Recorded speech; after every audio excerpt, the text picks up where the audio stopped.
He was just another farm boy. But that night, everything changed. Because of a kiss that was never supposed to happen. The Texas sky was falling apart. Heavy rain poured down, soaking the ground.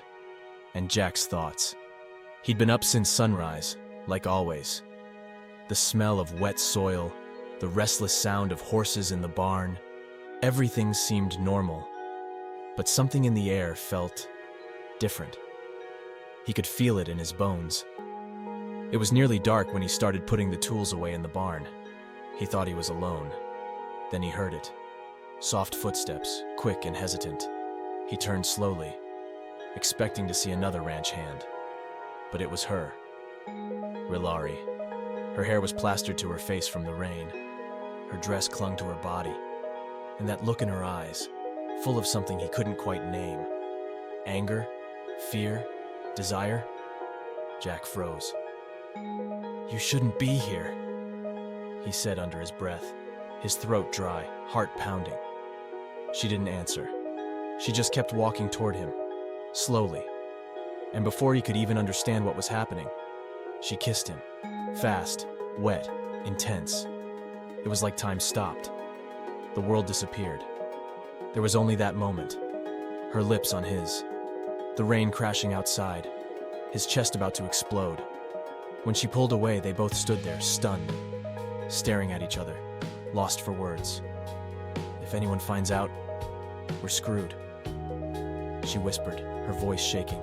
And just like that, she vanished into the dark, like nothing had ever happened. But for Jack, something had.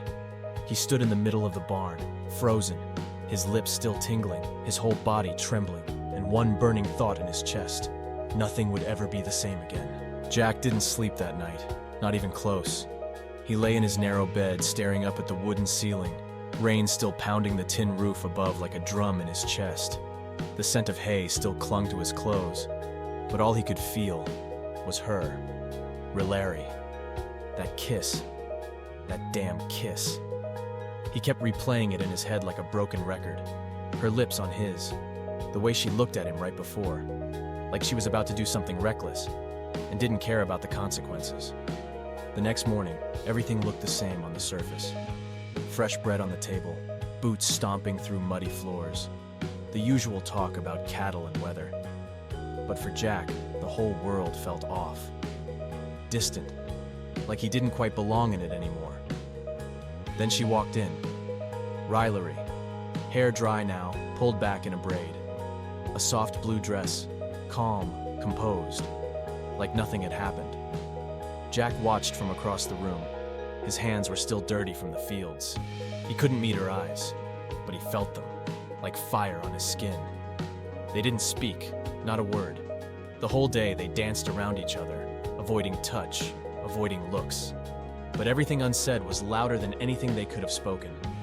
Later that evening, near the lake where the horses drank, Jack found her alone. She was skipping stones across the water, like a kid trying to pretend she wasn't falling apart inside. He hesitated, then stepped closer. "You just gonna pretend that didn't happen?" he asked quietly. She froze, took a breath, then said almost in a whisper, "No, but I can't let anyone find out either. You know what my father would do." Jack looked down. He did know. Mr. Thompson didn't just run the ranch. He ruled it. The man had pride, power, and a temper. And when it came to Rilary, he was even worse. Protective, controlling, ruthless. Jack? He was a nobody in comparison. A farmhand with calloused hands and a heart now wrapped around the one girl he could never have. That night, back in his room, Jack sat on the edge of his bed, staring at the paper in his hand. He'd started writing it without thinking. A letter, to her. Messy handwriting, crumpled edges. But every word came straight from the gut. "Rilary, ever since that night, I can't breathe right. Everything feels different. Smaller. Like the world isn't big enough to hold what I feel for you. I don't have much. I don't even know if I'm enough. But when I'm near you, I feel like I could be." He folded it up, slipped it into his pocket, and didn't deliver it. Not yet. But he knew one thing for sure. This wasn't just a moment. It was the start of something neither of them would be able to run from. It started with a look. One of those long, cold stares that made the hairs on the back of Jack's neck stand up. Mr. Thompson had seen something. Maybe not the kiss, maybe not the lake, but something. Jack could feel it in the way the old man's eyes followed him that morning. Not like a boss watching his worker, but like a hunter tracking something dangerous. Jack kept his head down, like always. Did his work, mended fences, fed the livestock, tried to shake the feeling crawling up his spine. But by late afternoon, it was clear. Mr. Thompson wasn't just suspicious, he was angry. And when that man got angry, the whole ranch felt it. "Jack!" The voice boomed across the corral like thunder. Jack froze. The others stopped what they were doing. Silence. Just the wind rustling through the hay and a few distant horse whinnies. Jack walked over slowly. He could see it in the man's face. Clenched jaw, narrowed eyes, shoulders stiff. Mr. Thompson didn't waste time. "I don't know what game you think you're playing, boy, but I see the way you look at my daughter." Boom. There it was. Jack's stomach twisted. His hands tightened around the rope he was holding. "Sir, Don't." The word cut sharp. "You're here to work, not to dream above your pay grade. You keep your eyes on the land and off of her. You understand me?" Jack wanted to speak, to explain. But what could he say? That she kissed him? That it wasn't a game? That whatever it was, it felt real? None of that would matter to Thompson. To him, Jack was just a kid with calluses, a hired hand, someone easily replaced. So Jack just nodded, swallowed the pride, swallowed the hurt. "Yes, sir." But inside, he was on fire. That night, he didn't eat, didn't write, just walked, alone, past the barn, into the woods, past the fence line where no one would see him break. He punched a tree once, hard, just to feel something real. He didn't blame Rilary. Not for the kiss. Not for anything. But he hated that the world was like this, where a moment like a quele, a kiss so real it made time stop, had to be hidden like a crime. Back in her room, Rilary stared out the window.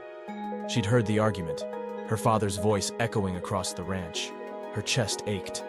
She didn't know what hurt more, the fear of being caught, or the fear of losing Jack before anything had even begun. And somewhere in the dark, two hearts beat fast and heavy, separated by walls, rules, and a last name, but both knowing this wasn't over. It had only just begun. It started with a folded piece of paper tucked inside an old boot. Jack left it there without thinking too much. He just knew he couldn't keep it inside anymore. The paper was crumpled, with dirt on the edges. But the words came straight from the heart. "I don't know if you'll read this. Maybe you'll throw it away. But I had to write it, because ever since that kiss, everything feels out of place. Even the air feels different. And me? I'm trying to pretend I'm fine. But I'm not, Rilary. I'm not." The next morning, when he returned to the barn, the boot was empty. And in its place, another note. I read it, and I cried. Not out of regret, but out of fear. What we feel doesn't fit here. Not on this ranch, not in my father's mind. But he doesn't control what I feel. That's how it began. A secret ritual, hidden between the rows of corn, where only the wind and the crows knew. He'd leave notes inside an old tin can near the third scarecrow. She'd come by in the late afternoon and leave another in its place.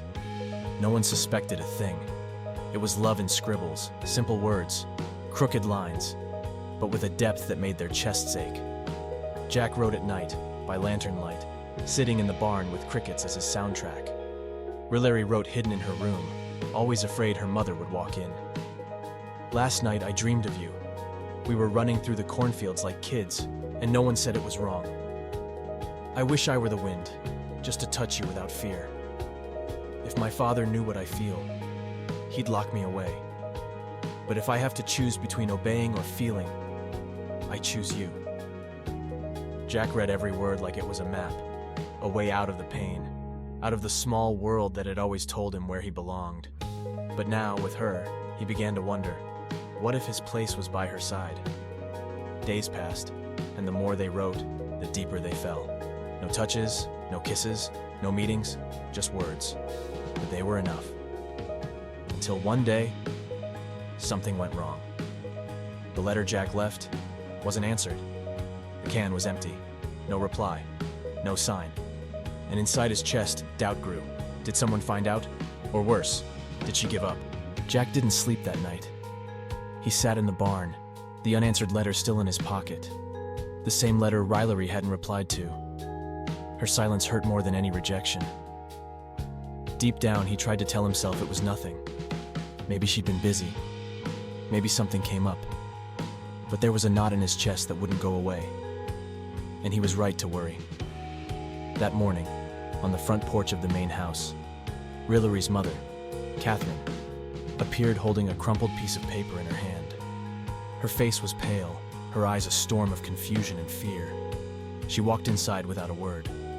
Rilary, coming down the stairs casually, froze when she saw the paper. Her heart sank. "Where did you find that?" she asked, already knowing the answer. Catherine didn't speak right away. She stared at her daughter, holding something fragile and dangerous. "Under your pillow." It was open. Rilary reached for the paper, but her mother held on tight. "Is this true? You've been writing letters to one of the ranch hands?" Her voice wasn't just angry, it was scared. Rilary didn't answer. She just stood there, caught between shame and defiance. Her mother exhaled slowly and sat down. "Rilary, do you have any idea what your father would do if he found out?" "He wouldn't just be angry, he'd lose it. He'd do whatever it takes to protect you, even from things he doesn't understand." Rilary sat beside her, and for the first time, she didn't lie. "Mom, I didn't choose this. It just happened. And what I feel, it's not wrong. It's real." Her mother looked into her eyes and saw something familiar. The same fire she once had, before life taught her to be quiet. That night, unaware of any of it, Jack walked through the cornfield hoping for a letter. But the old tin can was empty. Again. He knelt down, looked around. The silence was deafening. Then he heard footsteps, rushed, urgent. And there she was, Rilary, breathless, shaken. "Someone found out. My mom. She found a letter. I don't know how much time we have." Jack didn't say a word. He just pulled her into his arms. They held each other right there, in the middle of the corn, like the world had disappeared. She trembled. He closed his eyes.